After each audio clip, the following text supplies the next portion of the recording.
Hi, this is Skip Orth with Father and Son Pest and Lawn Solutions, and today we are going to talk about different types of ornamental plants. So we are here in my yard, and I have planted specific shrubs and trees and ornamental plants in my yard to facilitate low maintenance. They're plants that I particularly like, and I picked them because they're relatively easy to maintain, and I think they look good too. So what we're going to do is we're just going to walk around my yard a little bit, and we're going to talk about these different plants and kind of what the characteristics of them are, and maybe you can use that information in deciding what you would like in your landscape. So to begin with, behind me, this is a wax myrtle. I really like wax myrtles. Wax myrtles are a native tree to the Emerald Coast. You can actually go out in the woods and find them growing wild out there. You can also get them from nurseries. That's probably a lot easier than tramping through the woods and trying to find one and dig it up. But the reason I like wax myrtles is, as you can see here, I've got these two wax myrtles kind of trimmed out into a tree. Now, wax myrtles will grow in just about any form you want to trim them. So if I didn't trim them up into a tree, if, you know, as you can see the multi-trunks here, I kind of let them over the years. I planted these probably about 5 to 8 years ago, maybe 10, and I just let them grow up, and I gradually pruned them from the bottom up. And another thing I like about wax myrtles is when you take the leaves and crush them, and you can tell when you're trimming them, they have a really fresh fragrance to them, like fresh cut pine almost. And I just love the smell of wax myrtles when you're trimming them, or just taking the leaves and crushing them up and smelling that really fresh fragrance. Now, wax myrtles don't flower, they don't bloom. They're evergreen, so they'll stay green like this all year round. They won't shed their leaves. And as I mentioned before, you can trim them either into a tree like I have, or you can trim them into a bush. You can let them grow from the ground up and just keep them trimmed into a bush. They'll make a nice large bush. You can even plant them in a row and make a hedge out of them. This is a full growing plant, so you don't want to put it in an area that's like really confined, because it will outgrow the area and get real leggy. So you want to put it in an area that's going to be fairly big, because it's a large plant. But it's a really, really nice native Florida plant. Has very, very few problems with diseases or insects. Just grows and does really well in this area. So next we'll move on to dwarf Yaupon shrubs. Okay, what we have here are dwarf Yaupon hollies. Yaupons are another native plant to the Northwest Florida area. These shrubs are, they look kind of big, but they're actually dwarf shrubs. These were planted probably about 15 years ago. And if I wanted to keep them small, I could keep them probably 1/2 or 3/4 of this size, and they would do fine.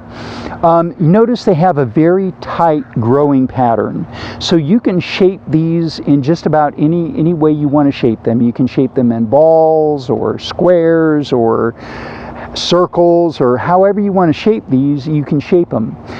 Again, they're an evergreen plant. They'll stay green all year long.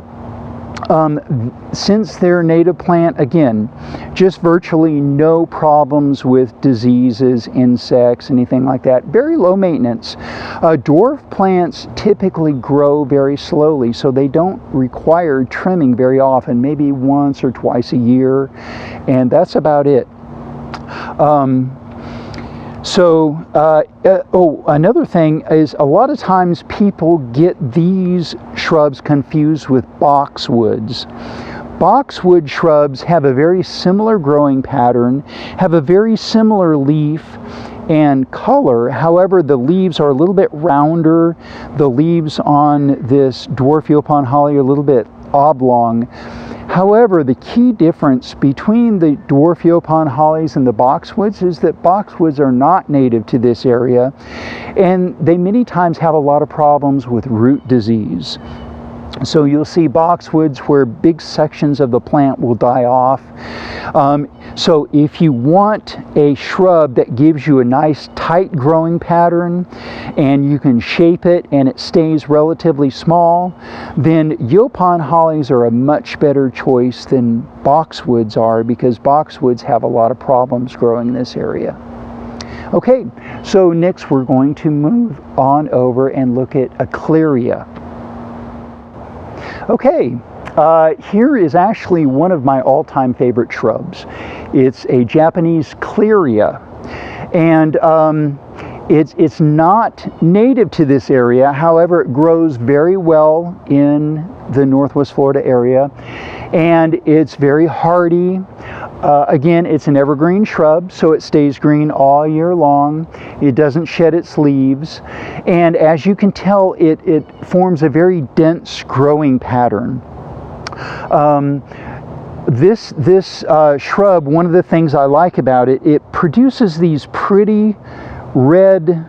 The new growth on Cleyera is a nice, pretty red color. Some people may confuse these shrubs with red tips. This is not a red tip. Red tip Photinia shrubs actually do very poorly in this area. They have a big problem with disease activity. So they're not recommended for Northwest Florida. However, Cleyera has the same growing pattern as red tips. They produce the same pretty red new growth as the red tips do. And in the spring, you can it's almost done blooming, but you can see here's one little bloom left on this Cleyera, and they produce these tiny little flowers that have a nice sweet fragrance to them. So this Cleyera, this hedge here, I planted probably about 25 years ago, and as you can see, it's fully mature. I've kept it, trimmed about 6.5, 7 feet high, and it just does really well. You can grow it in full sun. It does tolerate shade. If you want to grow it in shade, probably not full shade would be good, but some shade. Here I'm growing it in it gets full sun most of the day. So that is a Cleyera. So what we're going to talk about now is we're going to talk about a Pindo Palm. Pindo Palms are sometimes used as a specimen palm, where they're planted alone off by themselves because they have these really nice long droopy fronds and they kind of look elegant.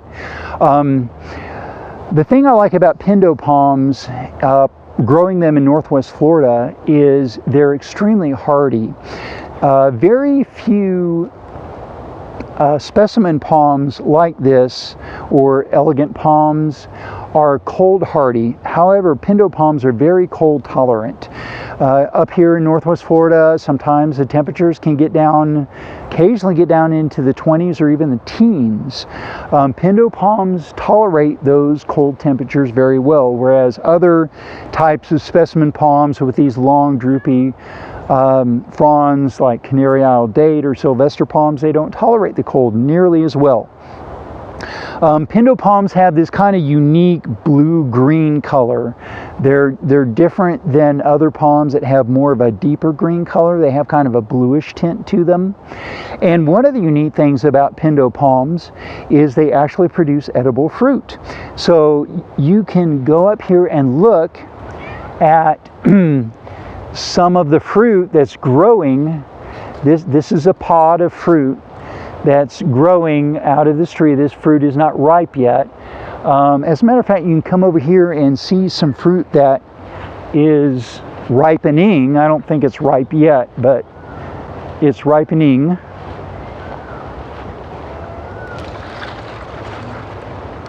So here is some Pindo fruit. It might be ripe. Let me try one. Yeah, that's pretty ripe. Hope no bugs have been on this. But kind of sweet. A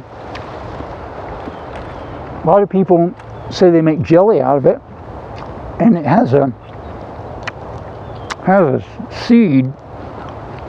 Has a seed in the middle of it, so you can actually eat these, and they're not bad. They're not bad. A little bit chewy, a little bit fibrous, but they're not bad.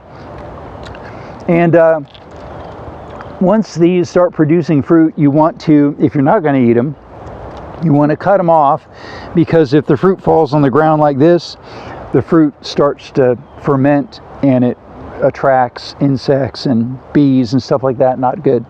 So you want to prune these off and make sure the fruit doesn't ferment on the ground. But Pindo palms are very, again, very low maintenance, and they make a very nice focal point in your landscape. Okay, so what we have here is a Soble palm tree. A Soble palm is a staple of Florida landscape. It's actually the Florida state tree. Some people also refer to them as cabbage palms. Soble palms, again, being, are native to this area. This tree right here that's in my landscape was actually a volunteer. I did not plant this here. It just started growing probably 15 years ago, and I just let it continue to grow, and you can see what it's done so far. Soble palms have what the trunk of the Soble palms have what is referred to as boots. These boots are where fronds have grown out and then cut off, and as the tree grows up, it just where the frond was stays attached to the trunk, and they're referred to as boots. This palm tree is booted from the ground all the way up to where the head is, where the live fronds are. Some Soble palms are booted all the way up, and some of them are what is referred to as clean, where the boots have actually been removed and the trunk has been shaved and it's nice and smooth.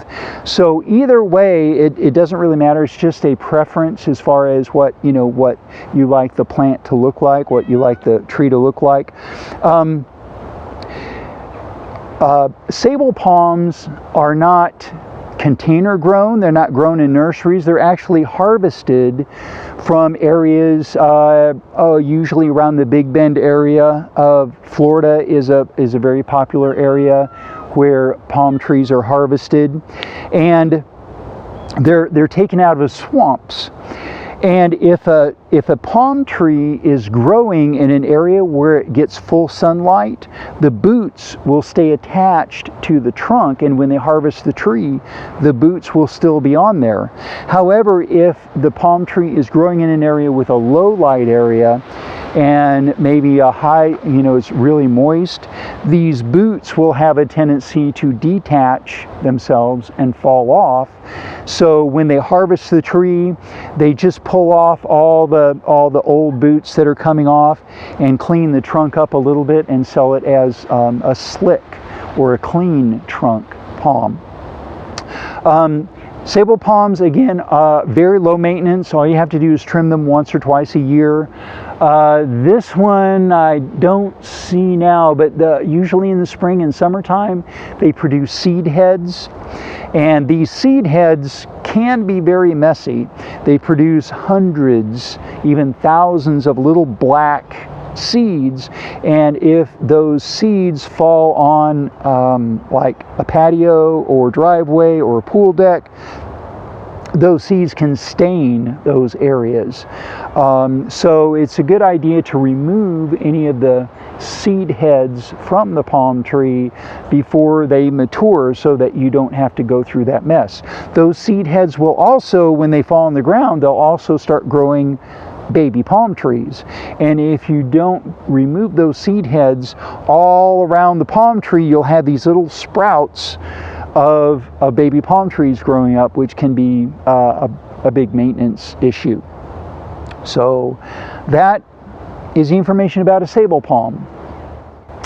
Okay, so I'm standing in front of an azalea here.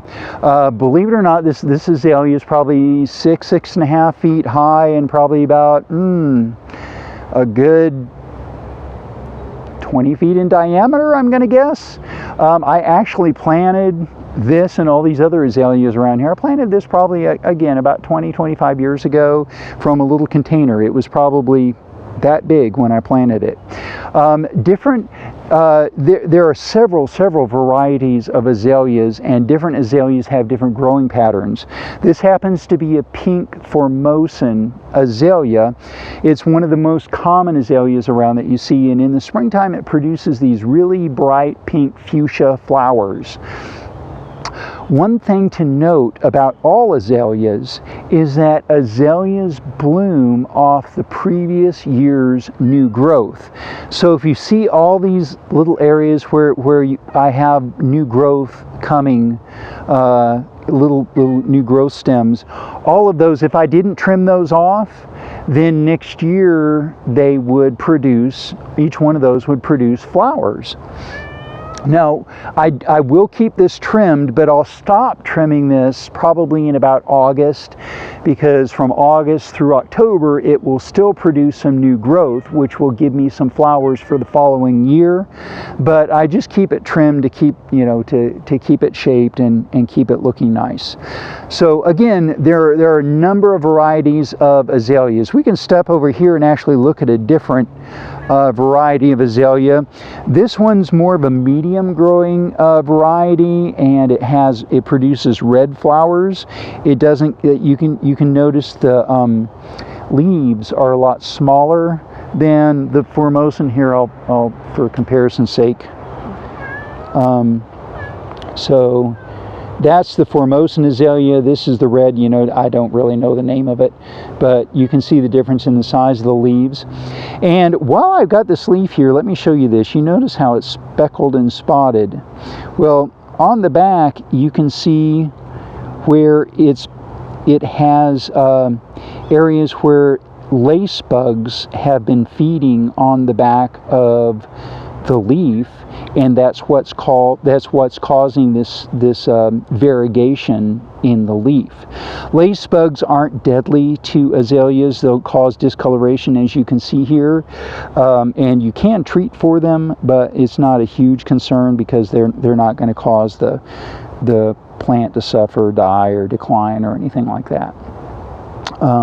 So again, I'll keep this bush trimmed until about August. After that, I won't trim it anymore, so that next spring I'll have some nice blooms on here. So depending on the place that you put the azalea, like I have plenty of room out here, so I planted these big azaleas. They can get nice and big.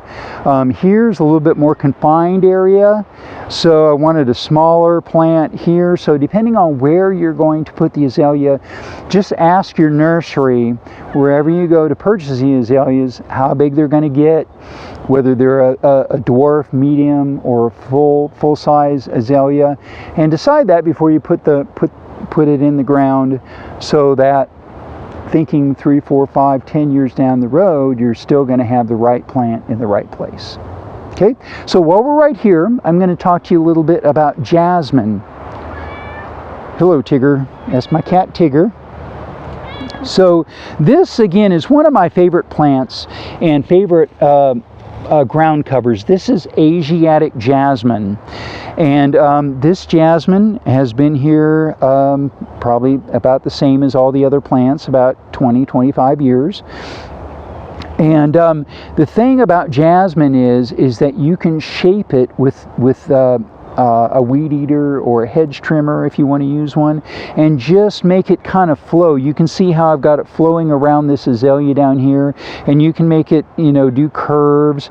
I've got it trimmed out away from the fence here, and it produces a really nice solid ground cover. It's very low maintenance. As you can see, like over here we have a little bit of grass growing up through the jasmine. Jasmine is very resistant to herbicides, so if I wanted to get rid of that grass, I could lightly spray a little bit of Roundup right on that grass, and the jasmine, it really wouldn't affect the jasmine too much. Might turn it brown a little bit, but it would get rid of the grass. So I can spray right over the top of jasmine. I can spray weeds over the top of jasmine, and it's not going to cause the jasmine to decline. Or I can just weed eat those weeds down. And again, once it gets established, it's very hardy. No insect or disease problems at all. If you have an area that you're having erosion problems with, jasmine is an excellent erosion control choice.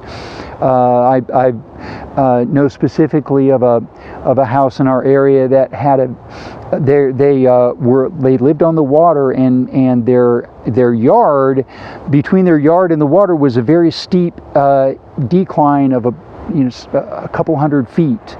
And they were, anytime there was a heavy rain, the water would wash off the house, across the yard, and down that decline, and create big gullies in that decline. So they planted that whole berm. It was a couple hundred feet deep with jasmine. Once that jasmine got established, no more problems with erosion. So jasmine is a great choice for erosion control, and it makes a nice border. The only thing is about jasmine is you have to contain it. You need to trim it probably 2 or 3 times a year along the side, and if you don't, it'll migrate. As you can see over here, this circle right here, that used to be a shrub. The shrub died, and I'm just letting the jasmine migrate over into the area, so it'll be this area of jasmine will eventually grow into the main area of jasmine here. So it grows laterally. It doesn't climb, but it grows horizontally. But jasmine is a real nice choice for ground cover, and Tigger agrees.